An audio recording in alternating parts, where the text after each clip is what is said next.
Hello everyone and welcome back to my US Diary official YouTube channel. I hope you guys are having a wonderful day. Before we start, please hit the subscribe button and give this video a thumbs up. At Bill's place, Kelly asks Liam if he's okay. He says of course he's and thanks her for her get well cards. The nanny says his vitals are where they should be. Billy tells Kelly and Steffy that Liam can't get enough of his girls. He's a idol. Steffy can't believe she's saying this, but someone differently is a idol too. Sheila. Liam and Steffy go over the firing and she tells him Sheila ended up with 8 toes. Liam cracks that Finn saved his life and now he owes him. Steffy says Sheila did the right thing, she just hopes she keeps it up. Liam suppositions, but you're not holding your breath. Steffy tells Liam she was scarified she'd lost him and that Kelly had lost her father.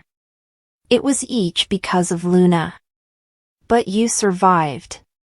He survived Luna's worst and he survived cancer. She's so thankful for the phenomenon of him. Liam does and suppose words live how blessed he is he's spent the once several months preparing to die. Steffy tearfully says, "You're not going anywhere."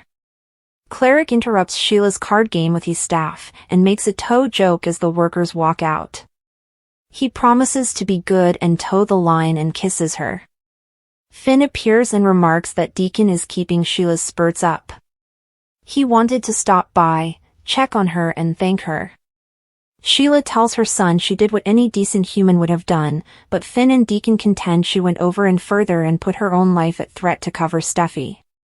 Sheila's sorry Luna put everyone through all of this, she was troubled.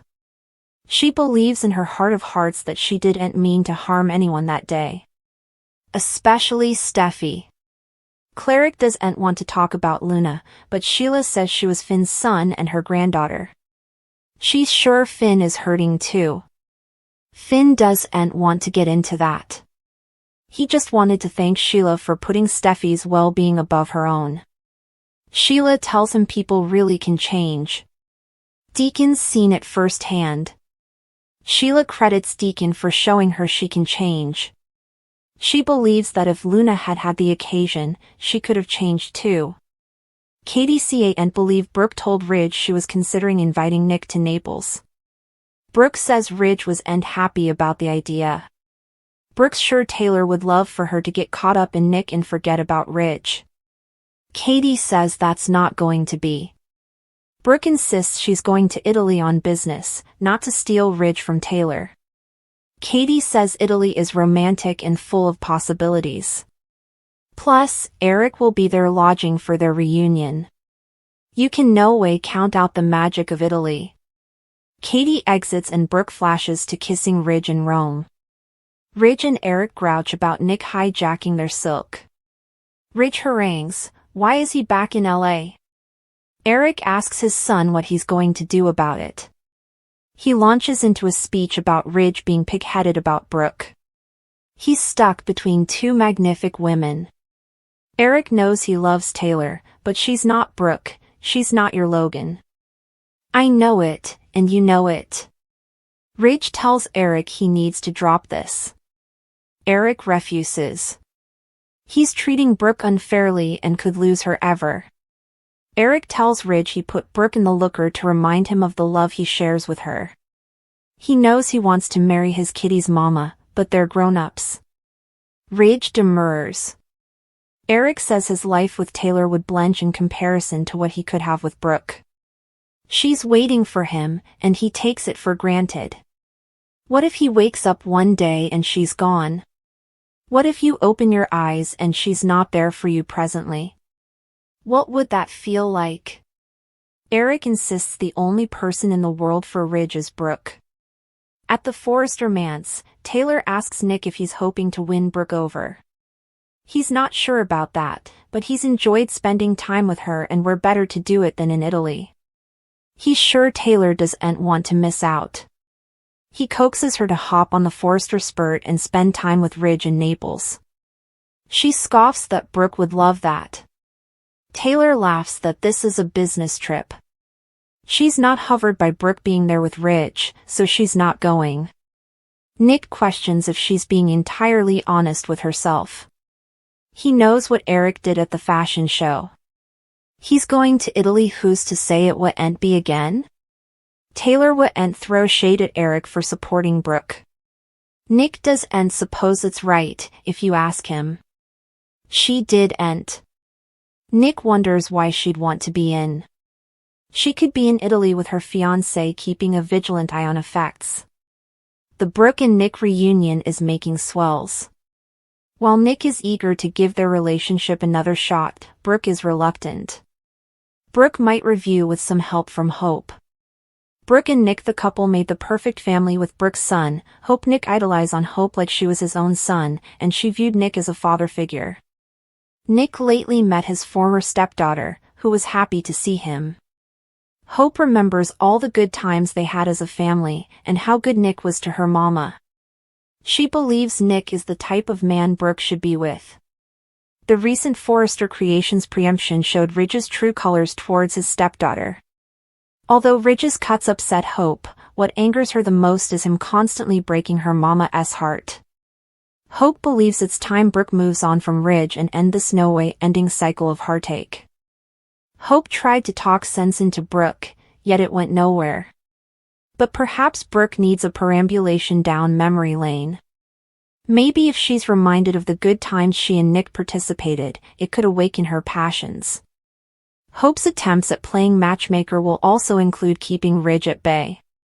She'll pull a runner out of the Logan/Forrester playbook and scheme to keep Ridge piecemeal. Ridge came home from the office in a mood and Taylor sat him down and asked what it was each about. Ridge blazoned that he caught Brooke drooling it up with a man from her history, and Taylor's history too. She was shocked to hear that man was Nick. In true therapist form, she also asked Ridge how seeing Nick with Brooke made him feel. Ridge tried to claim he simply didn't like his half-family. And he doesn't like the idea of Brooke being with the man, but did admit it was his partner's call, not his. While he didn't admit to being crazy with covetousness, Taylor saw right through the facade and called him out on it. Brooke told Katie the news. Her old honey was home. It took Katie bare seconds to put together that Nick's return coincides with Ridge being a taken man and what that could mean for her family. A rich captain who wants her and only her? That's better than a dressmaker with a disunited heart, right? Talk about good timing. Steffy informed Carter and Hope that she was going to invite Daphne back to City. She assured Hope that Daphne would keep her lips to herself, especially now that Hope has that gigantic gemstone on her cutlet. Carter kissed Hope and also asked her if she was okay. Hope tried to be realistic about the perfumer's possible return. She promised she was insecure about Carter, but she didn't trust Daphne Rose. Not at all. Carter understood her vacillation and the reasons and promised he'd keep Daphne Rose at bay and promised she'd have nothing to worry about. Either, he was sure Daphne would indeed come back at each. Daphne took a call from Steffy. She was happy to hear about her spice's success and that Steffy loves her new sample, too. She was a bit stupefied by Steffy's invite to return, however. And, she turned down the offer flat. She can't be there. She can't suppose about the lately engaged Carter, no way mind see it all play out with her own eyes. After the call, Daphne sat with her studies and disregarded falling for Carter. Ridge and Nick swapping cuts, Steffy fussing for her future, and Luna getting in good with Hayes and the Sand Summer Academy. Ridge saluted Nick with the exact quantum of respect you'd anticipate from him. Nick snarked right back. Nick was all smiles as he complimented Ridge on recovering his company and his reunion with Taylor. How grand! How special! Is there a marriage in their future? Nick admitted he was a veritably single gentleman for now. He's in City to find his fortune. Ridge, what do you know about fortune? Brooke nearly squealed with delight. There's nothing she likes better than two men fighting over her. When Nick took his leave, Ridge jumped right into vilifying Nick and prompting Brooke to stay down from him. She's too good for him. Stay down from him. It was clear that Ridge was suffering with a strong bout of covetousness. Steffy and Taylor tried to relax knowing the kiddies were safe and sound at the new summer program. Taylor expressed how thankful she was for Liam's liberality. Steffy agreed. It was because of Liam that she could breathe a shriek of relief. Steffy also participated her anguish over Liam's impending death. She cried for herself, for Liam, and for their son.